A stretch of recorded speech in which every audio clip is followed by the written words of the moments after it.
Бүгінде құлаққапты үлкен де кіші де киеді. Бұл әрине музыка тыңдағанда ыңғайлы, алайда оның зиянды жағы барын ұмытпаған жөн. Зиянды жағы құлаққапты жүйелі түрде кию құлақтың есту қабілетін төмендетеді, қан қысымын көтереді, бас ауруына шалдықтырады. Құлаққапты ұзақ киген адам байқампаздық қабілетінен айырылады, ашушаң, күйгелек жанға айналады.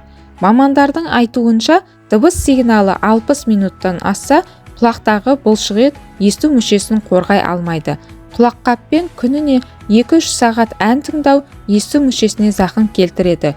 Сөйлеу дыбысы қаттылығының өлшемі 30-35 децибел, айқайлап сөйлеу 60 децибел, ал 90 децибелдан асқан дыбыс сигналы өте қауіпті.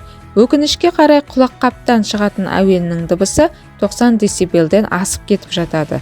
Сондықтан саңырау болу қаупі өте жоғары дейді мамандар. Сонымен құлағыңызға зияны тимес үшін мына ережелерді сақтаңыз. Құлақты сыртынан басып тұратын жапсырма құлаққап таңдау қажет. Өйткені дыбыс сигналы тікелей барабанға жетпейді. Әнді күніне 60 минуттан артық тыңдауға болмайды.